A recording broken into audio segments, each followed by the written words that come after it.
Bonjour à toutes et à tous et bienvenue dans ce nouvel épisode des podcasts Natura Humana. Je m'appelle Alexis, je suis l'auteur de ce roman d'anticipation qui explore les dilemmes éthiques de 2034, intelligence artificielle, crise écologique, manipulation médiatique et guerre froide du XXIe siècle, où les consciences, plus que les territoires, sont devenus le véritable enjeu. Aujourd'hui, j'ai le privilège de parler avec un personnage central de l'histoire, Émilie Duval. Une femme brillante, investie et profondément ancrée dans les réalités complexes du monde que nous traversons dans le roman. Avant de plonger dans les enjeux, Émilie, déjà merci de nous rendre visite en 2025. Et pour commencer, pourriez-vous vous présenter auprès de nos auditeurs ? Bonjour Alexis.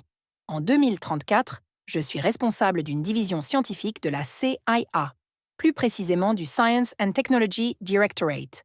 Nous analysons et anticipons l'impact des technologies émergentes sur la sécurité nationale, qu'il s'agisse de l'intelligence artificielle, des biotechnologies ou de phénomènes encore mal compris. Dans un monde où l'innovation devance souvent l'éthique, il est crucial de garder une pensée claire et de toujours garder la vérité en ligne de mire.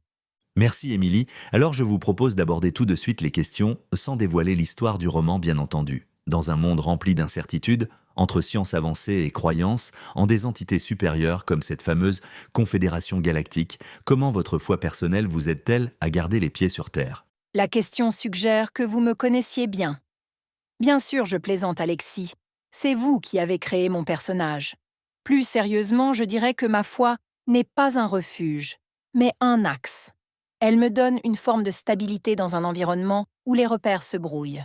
Quand tout devient relatif, quand même la vérité semble manipulable, ma foi me rappelle qu'il existe quelque chose qui dépasse les chiffres, les agendas, les algorithmes. Ce n'est pas une foi aveugle, c'est une exigence morale. Une manière de me rappeler chaque jour que la fin ne justifie pas toujours les moyens. Et dans ce monde saturé de récits concurrents, elle m'aide à distinguer ce qui est essentiel et à rester fidèle à la vérité, même quand elle dérange, même quand elle isole.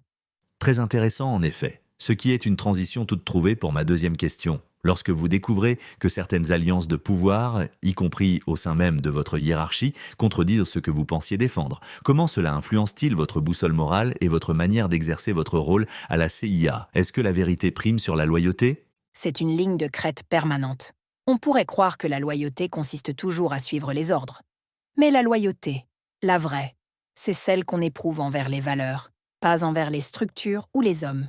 Lorsque je découvre que certaines décisions ou alliances vont à l'encontre de ce que je crois juste, je n'ai pas toujours le pouvoir de m'y opposer frontalement. Mais je garde les yeux ouverts. Je crois que je continue de faire mon travail avec rigueur, mais avec lucidité.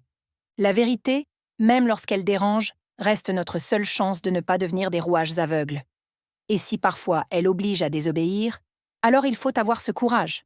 Parce qu'au fond, il n'y a pas d'éthique sans conscience du prix qu'il faut payer pour rester fidèle à ce qui est juste. Encore une réponse qui amène à la réflexion en effet. Abordons enfin la dernière question. Et dans une époque aussi tendue, où la technologie avance plus vite que l'éthique, qu'est-ce qui vous motive à continuer ? Votre force de caractère ? J'ai été élevée dans l'idée que le monde n'est pas à fuir, mais à affronter. 2034 est instable, imprévisible, mais pleine de décisions à prendre. Et puis, il y a mes racines. Si j'ai du caractère, c'est parce qu'on m'a appris que dans les moments critiques, ce ne sont ni les idées, ni la puissance qui sauvent, mais les liens entre les individus. Ce que je vis dans Natura Humana, c'est la tentation constante de céder au contrôle. De croire que l'on peut corriger l'humanité en la reprogrammant. Mais transcender l'humain, ce n'est pas le sauver, c'est l'effacer. Ce qui peut encore nous sauver, c'est notre capacité à résister à cette logique. À refuser que la norme soit dictée par l'efficacité, que le corps soit une faiblesse à corriger, que l'âme soit un simple résidu obsolète. Alors oui, je continue. Pas par optimisme, mais parce que tant qu'il reste des femmes et des hommes capables de dire non à cette fuite en avant, il reste une issue.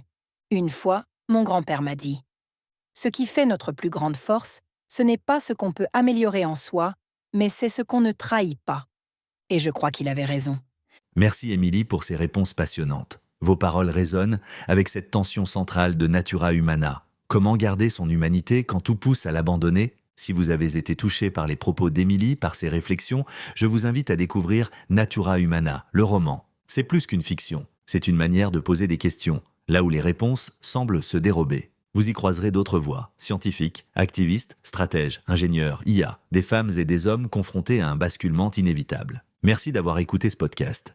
Et souvenez-vous de la devise du livre, se réinventer ou disparaître. Dans le prochain podcast, je recevrai Flore Valmont, la très attendue activiste qui a tenu tête à Milo Stark, le milliardaire à la conquête de Mars, ou encore le président des États-Unis, Peter Beckett. Cette jeune femme n'a pas la langue dans sa poche et elle nous le démontrera. Alors ne manquez pas le prochain rendez-vous. À bientôt